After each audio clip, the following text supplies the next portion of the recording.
Alhamdulillahi wa kafa, wa sallallahu wa sallam wa baraka ala Mustafa, wa ala alihi wa sahbihi wa man wala. Falëndrimin të nësi të akumi vetëm Allah subhana, ata e los dhe ati po gjërom që të lavdroj dhe të begoj dërguar e ti Muhammedin sallallahu alaihi wa sallam, familjen, shokët dhe gjithë umetin e ti të përzgjedhur. Ndër vëllezër dhe motra. Shembulltyrat janë të ndryshme.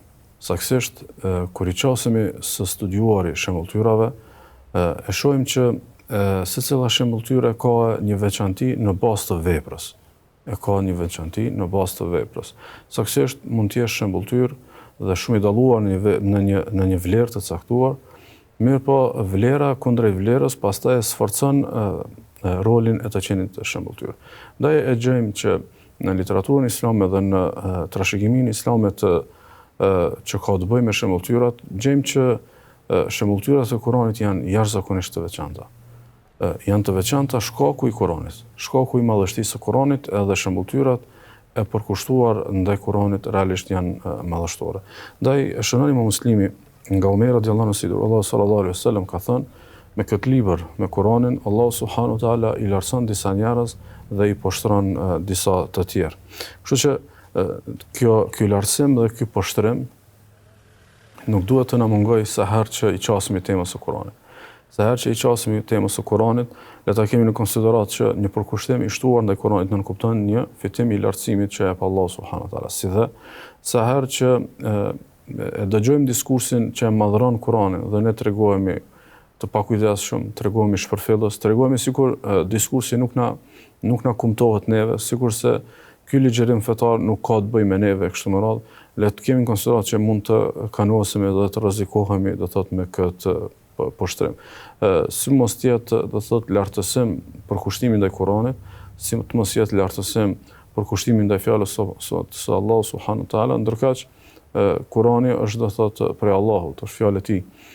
Ka të bëjë besimin në Kuranin, pikërisht besimin në ati cili ka folur me të që është Allahu subhanahu wa taala. Shënoi Imam Nesaiu nga Enes radiallahu anhu se Allah sallallahu alaihi wasallam ka thënë kësaj.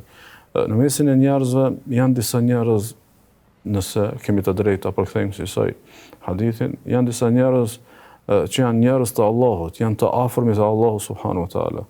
Pastaj sahabët e kanë pyetur të dërguarin Allahu sallallahu alaihi wasallam, o i dërguar Allahut, kush janë këta? Kush kanë këta të afërmit të Allahut? Pastaj i dërguar Allahu sallallahu alaihi wasallam u shpërgjigjur ka thënë, ata janë njerëz të Kuranit. Ata janë njerëz të Allahut dhe të veçantit e tij. Janë njerëz të Allahut dhe të veçantit e tij. Kështu që të arrish të bëhesh shembulltyr tek sadakaja është arritje e madhe, sikur që do ta vëmë re në ligjratat e mëtejshme. Të arrish të bëhesh shembulltyr tek dhikri është arritje e madhe. Të arrish të bëhesh shembulltyr tek dija është arritje e madhe. Të arrish të bëhesh shembulltyr tek cila do vepër, për veprave të mira, tek duaja, tek urdhrimit të mirë, ndalimi nga keqja. Mirë po të jesh shembulltyr tek Kurani, të bën të jesh te kjo frazë kaq e madhe, te kjo pjesë kaq madhështore që po e thot i dërguari Allahu sallallahu alaihi wasallam, njerëzit e Kuranit janë njerëz të Allahut dhe janë të veçantit e tij. Të jesh i veçantë tek Allahu subhanahu wa taala. Ndaj, përgjithsisht njerëzit e Allahut ose të veçantit e Allahut subhanahu wa taala duhet të trajtohen në veçanti. Nëse janë të veçantë tek Allahu, atëherë duhet të jenë të veçantë tek ne. Kushdo që e mëson Kuranin, kushdo që e lexon Kuranin, kushdo që memorizon Kuranin, kushdo që ligjeron rreth Kuranit, kushdo që e shpjegon Kuranin tek njerëzit dhe e shpërndon kumtesën kuranore tek njerëzit, duhet të trajtohen në veçanti. Ndaj, i dërguari Allahu sallallahu alaihi wasallam kësaj edukoi brezin e parë që njerëzit e Kuranit të shihnin si njerëz të veçantë. Fjala bie, sikur që shënon Imam Muslimi, kur ishte puna që të përcaktuaj kush të dilte imam, i dërguari Allahu sallallahu alaihi wasallam porosiste, thoshte le të del imam kur të faleni, ai që ka më së shumti Kur'an, ai i cili di më së shumti Kur'an. Ndërkaq kur ishte puna fjala bie, sikurse në një rast të radhitjes tek varrët, i dërguari Allahu sallallahu alaihi wasallam përpara se të jepte përparësi dikujt në një formë përparësie që ishte, do thotë, për të varrosur, pyeste kush është më shumë që ka Kur'an, do thotë cili prej sahabëve ka më shumë Kur'an, t'i jepe pikërisht, do thotë, atij përparësi. Ndaj, sonte ne duhet fillimisht ta kemi këtë në konsiderat. Këto shembulltyra për të cilat do të flasim, për të cilave synojmë të frymëzohemi, këto shembulltyra që mendojmë që mund të na ndriçojnë motivimin ton për këtë me këtë vepër, leximin e Kuranit, memorizimin e Kuranit, meditimin e Kuranit, kuptimin e Kuranit e kështu me radhë. Pikërisht do thotë këto shembulltyra ishin të veçanta dhe gjithsecili prej jush që e merr seriozisht këtë shembulltyr është i veçantë, sepse kjo veçanti është shkaku i Kuranit. Kështu që sonte do të flasim për shembulltyrat, më për cilat shembulltyra. Do të flasim për shembulltyrat që e kishin kuptuar atë që kishte thënë dikush prej parëve tonë të mirë, afro tek Allahu sa të mundesh. Përpiqu të afrohesh tek Allahu sa të mundesh, por thotë nuk do të afrohesh tek Allahu me diçka më shumë dhe më të dashur se sa fjala e tij. Ti do të përpiqesh të afrohesh nëpërmjet veprave të mira, do të përpiqesh të bësh sevape, mirë po sevapin më të madh do ta fitosh nëpërmjet asaj që është më e dashur tek ai që është fjala e Allahut subhanahu wa taala.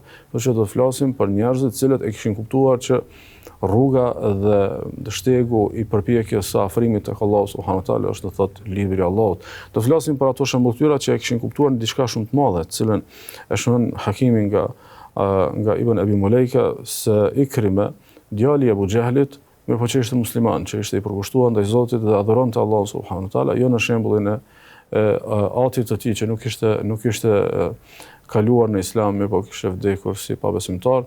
Thot Ikrime thot e merrte mushafin dhe thot e mbante afër fytyrës së tij dhe e kapte thot një emocion që çante e pastaj thoshte kjo është fjala e Zotit tim, ky është libri i Zotit tim. Kështu që na duke folur për shembulltyra të cilët e kanë ndjer faktin edhe të vërtetën e madhe që Kurani është libri i Allahut. Jo thjesht si dogmë, jo thjesht vetëm si diçka që duhet besuar, po e kanë ndjer që vërtet Allahu ka folur me këtë Kur'an. Këto janë fjalët e Allahut subhanahu wa taala dhe ky është libri i Allahut subhanahu wa taala. Kjo është shembulltyra për të cilat do të flasim sonte janë ato shembulltyra të cilët e kishin kuptuar një të vërtet të madhe, e cila thotë kësaj: kushdo që e do Allahun, padyshim që do të dojë edhe fjalën e Allahut. Kushdo që do fjalën e Allahut, do ta doj fjalën e cila është e tij, prej tij ka dalur. Ai e ka thënë, ai e ka folur atë fjalë. Kushdo që do Allahun, do ta doj fjalën e Allahut dhe nuk do të ngopes së lexuari atë. Dhe kjo është dëshmia më e lehtë që gjithë secili i përkushtuar ndaj Kuranit e jep. Kushdo që është i përkushtuar ndaj Kuranit e tregon pangopësinë dhe grykësinë e tij me Kuranin. Sikur sa herë i duket sikur rishtazi ka filluar të lexoj. Sikurse sa herë i duket që ka kohë që vetëm se po njoftohet me thesaret e reja të Kuranit, me që është fjala e Allahut subhanahu wa taala dhe kush e do Allahun e do fjalën e tij. Kemi për të folur sonte me lenin Allah subhanahu wa taala për shembulltyra që e kishin kuptuar atë që i kishte folur dikush vetvetes dhe i kishte thënë kësaj. Kishte thënë lexoje Kur'anin sikurse ta kishe dëgjuar, sikurse ta kishe dëgjuar nga Allahu subhanahu wa taala kur ai e ka thënë atë. Lexoje Kur'anin sikurse ta kishe dëgjuar prej vet Allahut te barekuta kur e ka folur atë. Dhe thot kur e bëra një gjë të tillë, kur fillova ta ndjej që Allahu ka folur me Kur'anin, Allahu e ka thënë këtë fjalë që ne e gjejmë te Kur'ani, thot atëherë thot më erdhi një shije e ëmbël e leximit të Kur'anit. Kështu që do të flasim pikërisht për ata të cilët i përmendëm në ligjratën e kaluar, në hadithin që shënon Imam Muslimi nga Abu Huraira, ata njerëz të cilët i mbulon mëshira, ata njerëz të cilët rrethohen nga engjëjt, janë ata njerëz të cilët u zbret qetësia, janë ata njerëz të cilët i përmend Allahu subhanahu wa taala tek ata që janë tek ati, kështu që ajo veçantia që po e përmendim që njerëzit e Kuranit janë njerëz të Allahut dhe të veçantinë e tij, pikërisht janë këta. Janë njerëz që i kanë kuptuar këto koncepte, e kanë reformuar do të thotë çastin e tyre ndaj me Kuranin dhe rrjedhimisht përkushtimi i tyre do të thotë ndaj Kuranit ka qenë shumë i madh. Dhe kur kanë arritur të kenë një përkushtim të madh ndaj Kuranit, janë bërë njerëz të cilëve u kemi lakmi. Janë bërë njerëz të cilët duhet të kishim xhelozi, sikurse e shënon Imam Buhariu dhe Muslimi nga Abdullah ibn Umeri, se i dërguar Allahu sallallahu alaihi wasallam ka thënë, nuk ka xhelozi. Xhelozia është refuzuar, thotë përveç në dy raste. Thotë një njeri që Allahu i ka dhënë Kur'anin dhe ja lexon atë gjatë natës dhe ditës. Kuptimin që ky ka një shembulltyr, ky ka një sukses, ka një arritje që e bën për t'u xhelozuar, e bën për të pasur lakmi shembullin e tij. Thotë nuk ka xhelozi përveç se dy rasteve. Një njeri që Allahu i ka dhënë thotë Kur'anin dhe ai e lexon atë gjatë natës dhe ditës dhe thotë një njeri që Allahu i ka dhënë pasuri dhe ai atë e shpenzon dhe shpërndon gjatë ditës edhe natës. Kështu që Allahu sallallahu alaihi wasallam sikur na thotë, ky që ka Kur'an, ky ka shumë. Ky ka diçka të madhe. Ky i cili është i përkushtuar ndaj Kur'anit, ky është i veçantë. Ky që është i përkushtuar ndaj fjalës së Allahut subhanahu wa taala, ky është unik. Ky nuk është do si do, ky nuk është i zakonshëm, ky është i veçantë me gjitha ato veçantitë të cilat u përmendën do thotë në hadithet që sapo i cituam. Kështu që si ishin shembulltyrat e tona? Si ishin të parë tonë të mirë në raport me Kur'anin, ose cili ishte përkushtimi i tyre në raport me Kur'anin. Pikërisht ajo që është e para dhe më e rëndësishmja, përndryshe nuk mund të bëjmë gjë në këtë varg ligjëratash. Pa këtë nuk mund të kapim asgjë në dëgjimin e haditheve dhe në dëgjimin e shembulltyrave. E para që i veçonte të parë tonë të mirë, përkushtimi i parë që kishte të bënte në raport me Kur'anin ishte madhrimi i Kur'anit. Ata e madhronin Kur'anin. Ata e madhronin fjalën e Allahut subhanahu wa taala. Kur u thuaj një fjalë se ishte Allah subhanahu wa taala, ata e merrnin shumë për zemër, e merrshin shumë seriozisht. Sigur se jetën e tyre kishin të ndërtuar me Kur'anin nga që e madhrojnë atë. U dukej sikur është jo e ndershme dhe është përfilli ndaj Zotit të mos jetonin me librin e Allah subhanahu wa taala. Ata e madhronin deri në atë shkallë, saqë është transmetuar që nëse dikush fjala bie ka pasur ndonjë format të shtypit, që është shtypur ose është shkruar në një format më të vogël mushafi, e kanë konsideruar të urryer që të quhet mushaf i vogël. E kanë konsideruar të papërshtatshme të thuhet mushaf i vogël për ta dalluar në madhësi nga mushafat fjalabie të mesëm ose të mëdhej. Mirëpo pikërisht kjo ka qenë fakti që s'u kanë përballuar, s'ka mund ta përballojnë pikërisht që t'i thojnë i vogël diçka që i përshkruhet Kur'anit. Kështu që nuk është i vogël një mushaf. Nuk është i vogël libri i Allahut, nuk është i vogël një domethënie kuranore, nuk është e vogël një botkuptim, nuk është i vogël një botkuptim kuranor. Saktësisht, gjithçka e Kuranit është madhështor dhe njerëzit që i përkushtohen Kuranit janë madhështor. Njerëzit që jetojnë me Kuranin janë madhështor. Dhe njerëzit që e madhrojnë Kuranin, Allahu i bën ata të madhrohen. Njerëzit që e shohin Kuranin të madh, Allahu subhanahu wa taala bën që ata të duken njerëz të mëdhej dhe njerëz me vlerë tek ato të cilët do thotë kanë vlera. E dyta formë e përkushtimit të tyre ndaj Kuranit ishte pikërisht mësimi i Kuranit. Ata e kishin mësuar dhe mësonin dhe jetonin me programin e mësimit të Kuranit. Nuk e kishin Kuranin thjesht një periudhë që duhet shkuar në një xhami apo duhet shkuar në një hapësirë për të mësuar thjesht. Ata e kishin Kuranin në mësim të përjetshëm të jetës, e mësonin vazhdimsi. Sa lexonin fjalabie, sa mësonin leximin, pastaj kalonin në për ta përveçuar bukur leximin, pastaj për ta memorizuar, pastaj për ta studiuar atë, pastaj për të ndjekur mësime dhe ligjërata ku nxirreshin mësime dhe dobi nga Kurani kështu më radh. Do thonë ata mësonin Kuranin në vazhdimsi. Ndaj këtu është një këshill e rëndësishme që megjithatë besoj është e mundshme, sado që ndoshta një cytje djallit mund të cytë se është e pamundshme. Le të jetë projekt për gjithë i cili është duke dëgjuar këtë këshill sonte, që 10 që i fundit të mos e gjej pa shkronjat e mësuara, pa alfabetin e mësuar të Kuranit. Saktësisht është e mundshme, mundësia është qoftë nëpër xhamia, qoftë nëpër hapësira të tjera, po qoftë edhe nëpërmjet mësimeve që ofrohen hapur nëpër rrjetet sociale ose gjetyu në botën virtuale, gjithsecili të gjejë një mundësi sa më shpejt që të mos jetë në këtë 10 pa shkronjat e Kuranit, të mos jetë pa alfabetin e Kuranit, le ta mësoj.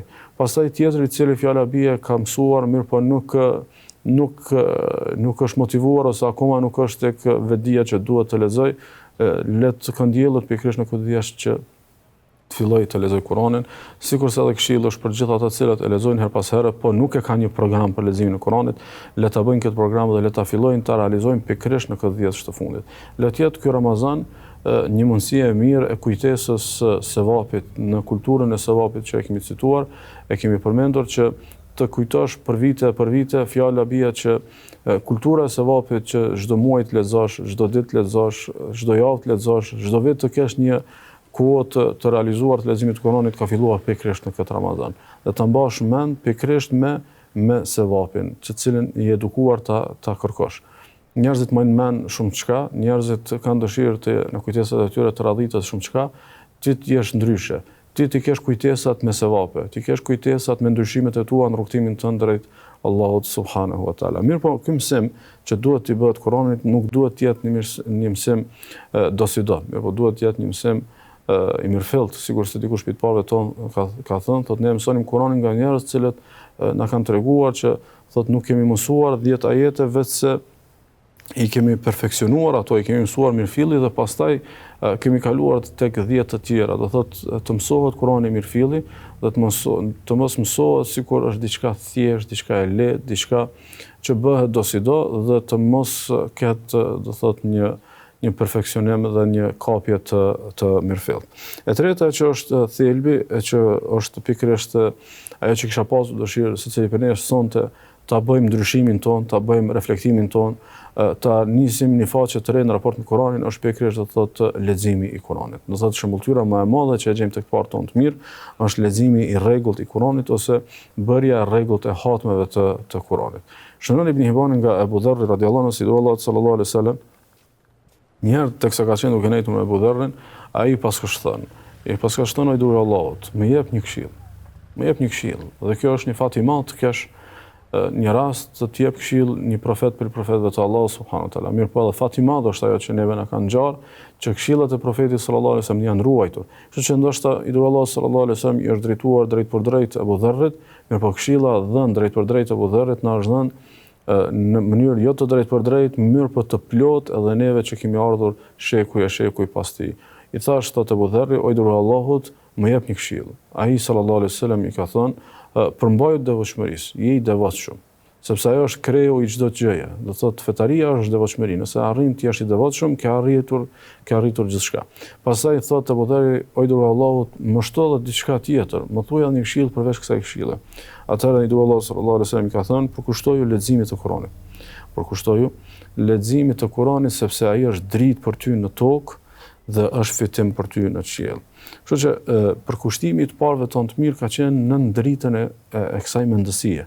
Mendësia që në tokë ke një dritë veçantë, sepse je i veçantë i Allahut subhanahu wa taala si përkushtohesh Kuranit dhe ke një fitim në qiell. E ke një emër të mirë në qiell. E ke një arritje të madhe në qiell e të cilën do të befasohesh kur të takosh Allahun subhanahu wa taala.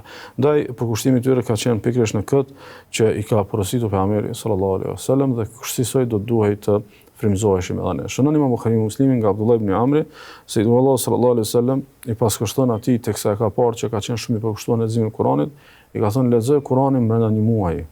Lexoj Kuranin brenda një muaji dhe ky është udhëzimi optimal tek i cili duhet të jetë çdo besimtar. Saktësisht i duri Allahu sallallahu alaihi wasallam, Abdullah ibn Amrit nuk i ka dhënë një periudhë më të gjatë se sa kjo.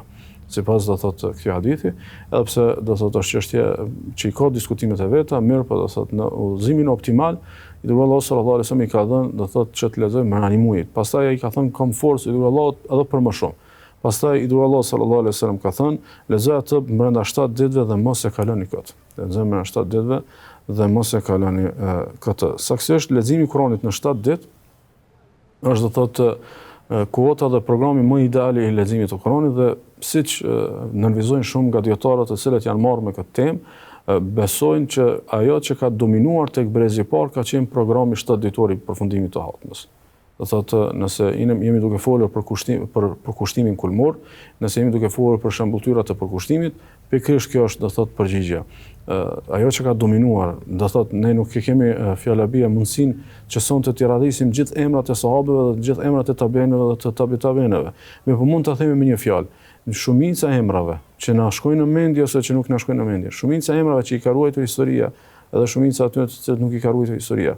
Kushdo që ka qenë sahabi, kushdo që ka qenë tabiin, kushdo që ka qenë tabiin, sipas shumë autorëve vlerësohet që virdi ose programi ose do të thotë kuota e parapar plani i leximit të Kuranit që ka dominuar tek brezi i parë ka qenë plani 7 ditor. Ndërkaq plani mujor ka qenë plani do të thotë optimal dhe kushtimisht minimal në situata të caktuara, mirë po në kontekst të shembulltyrës kjo nuk ka qenë.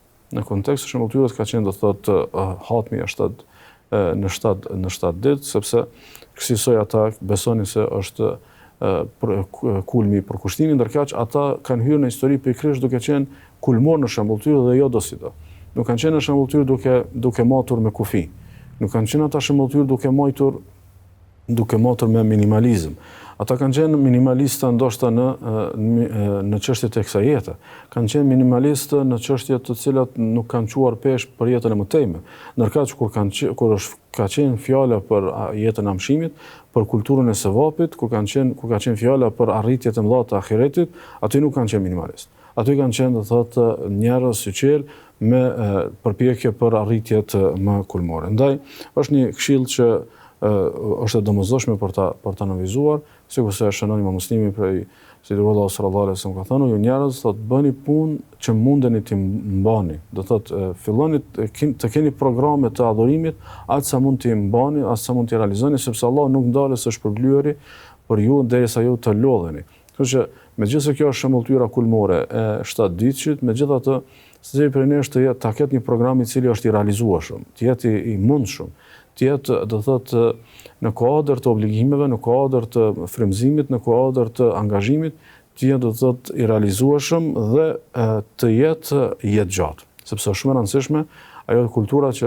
po në këtë hadith na tregon transmetimi që familja e Rasulullah sallallahu alaihi wasallam dhe vetë i dërguari sallallahu alaihi wasallam kur e kanë nisur një vepër e kanë mbajtur gjatë atë, nuk e kanë lënë asnjëherë.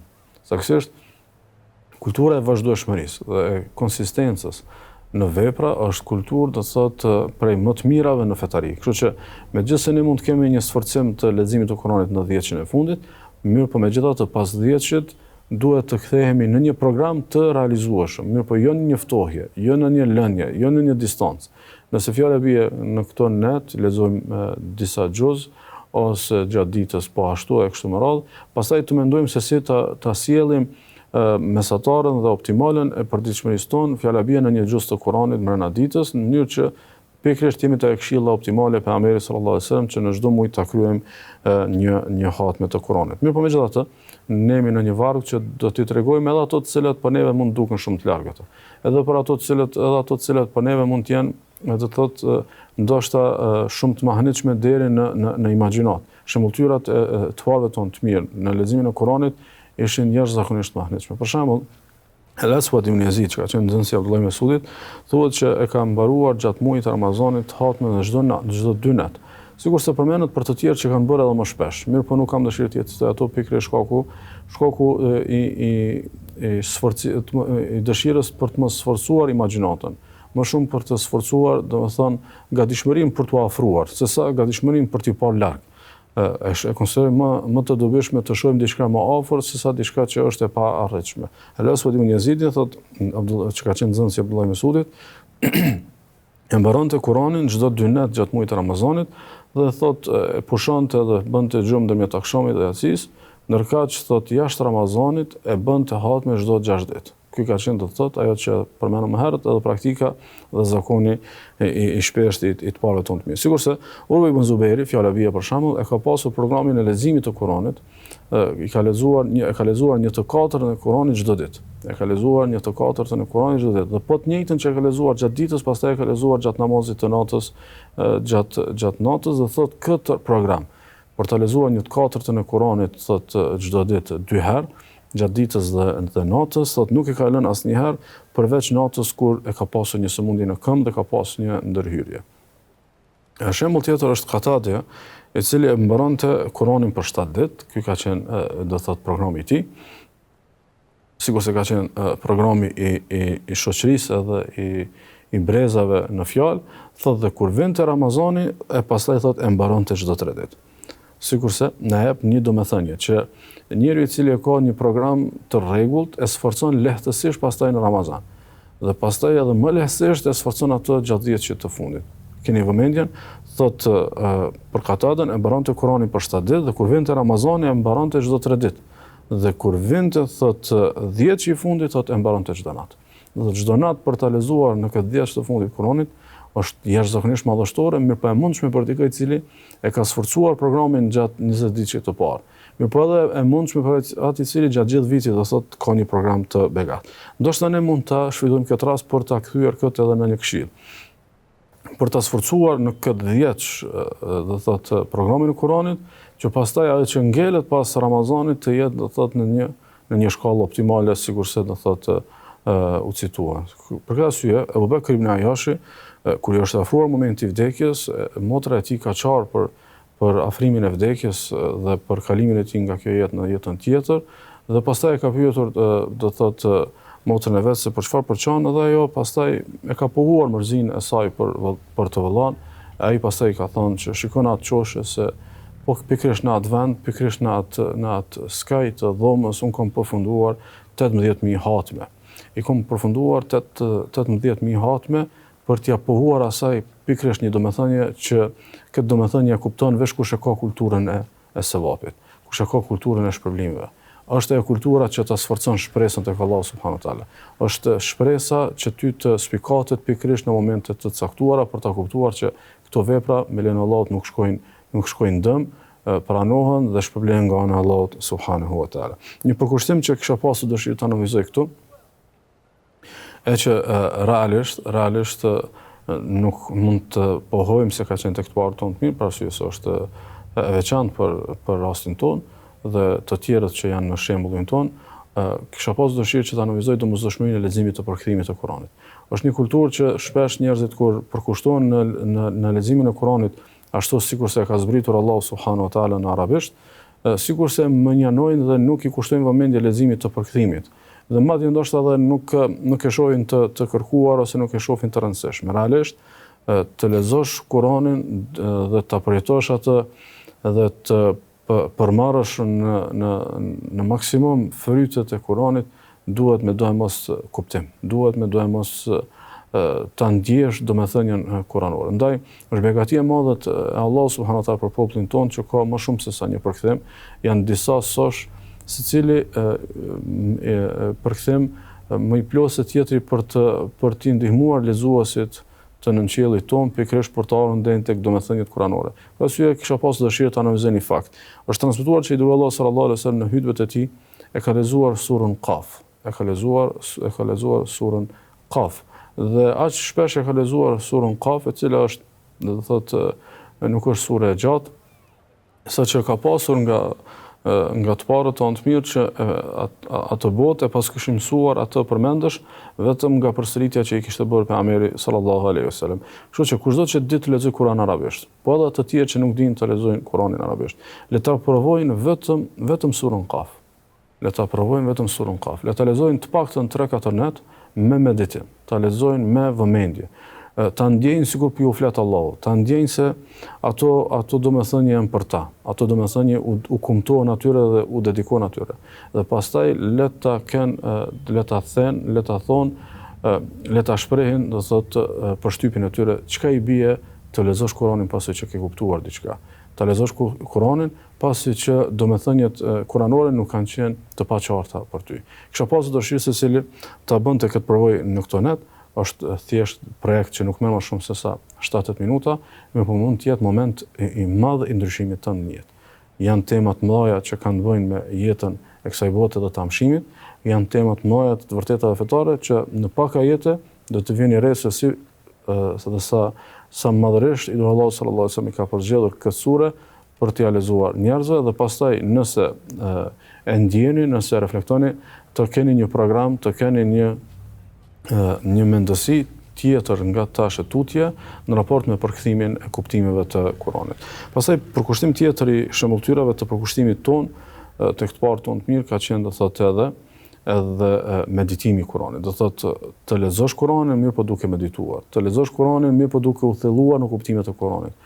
Të lexosh Kuranin mirë po ta ndjesh domethënien kuranore dhe ti përqasësh asaj sa më afër nëpërmjet asaj që ka thënë Allahu subhanahu wa taala, të zbulosh sekretet dhe të zbulosh domethëniet në të cilat Allahu subhanahu wa taala ka dashur që të përudh dhe të udhëzoj dhe rrjedhimisht të gjejsh atë frytin dhe arritjen më të madhe nëpërmjet përndritjes kuranore. Allahu subhanahu wa taala thotë kësaj, thotë ky është një libër Kurani që thotë ne ta kemi zbritur ty, është libër plot bekim për t'i medituar ajetet e tij. Jo thjesht për t'i lexuar, thotë për t'i medituar ajetet e tij dhe për t'u këshilluar me to njerëzit e mençur. Ndaj Abdullah ibn Abbas radhiyallahu anhu thotë kësaj.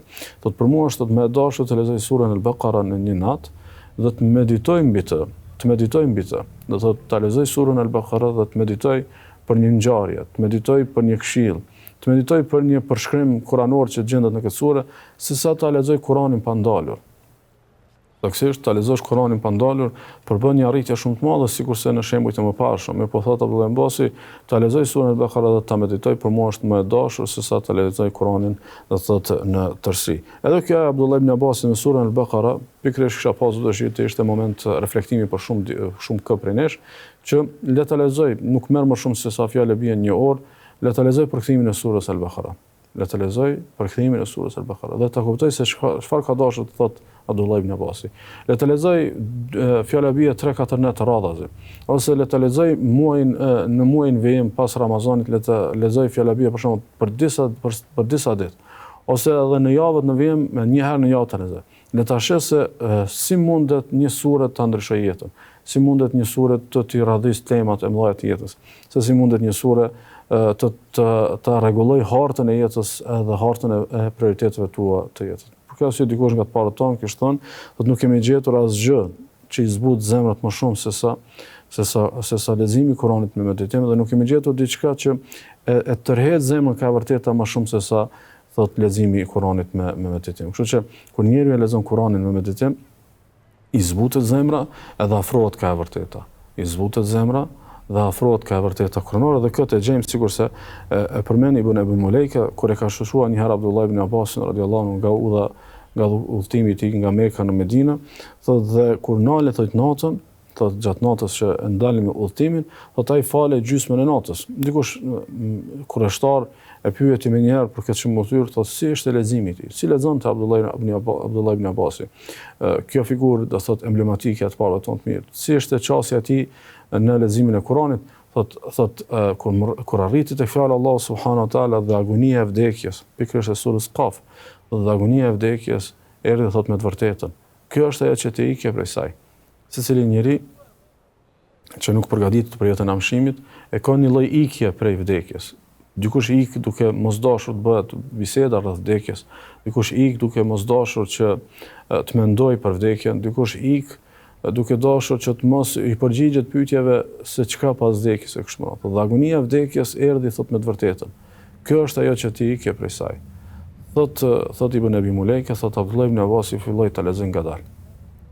Thotë lexonte ngadalë duke përjetuar derisa tha, edhe pastaj tha i filloi të çaj shkaku i përjetimit të madh të këtij ajeti. Do thotë një ajet i përjetuar, mirë po një zbutje zemrës dhe një afrim tek e vërteta dhe rrjedhimisht edhe lot për Allahun subhanahu wa taala. Një formë tjetër e përkushtimit ka qenë tek partë tonë të mirë edhe forma e memorizimit, e hifzit, që i kanë kushtuar vëmendje memorizimit të Kuranit. Dhe kjo do e mos është pjesë e pashmangshme e gjithë secilit prej nesh.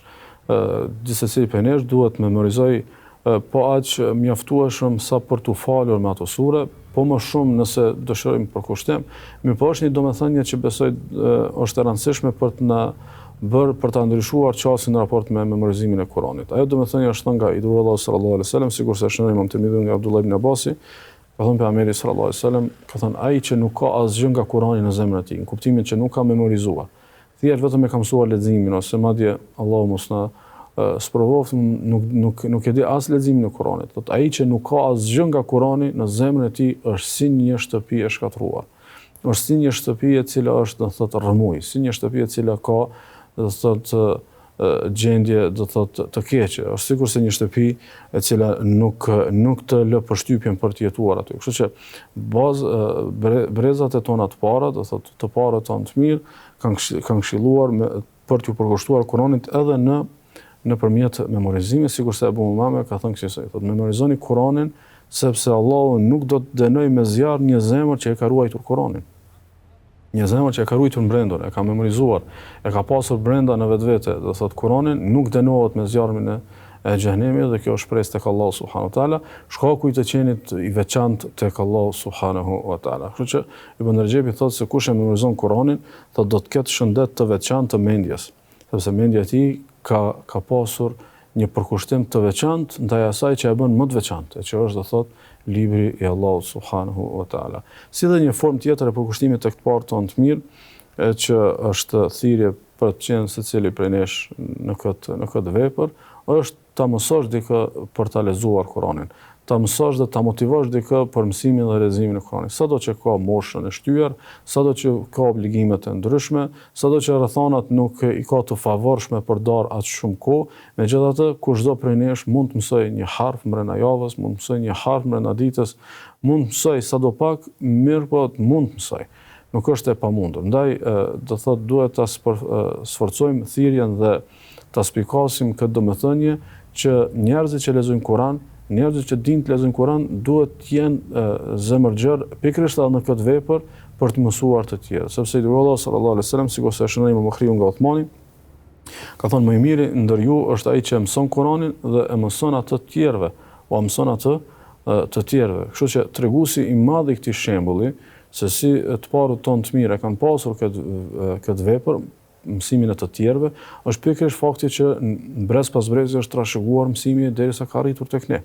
Ne realisht nuk jemi një prurje, ne jemi një vazhdimësi.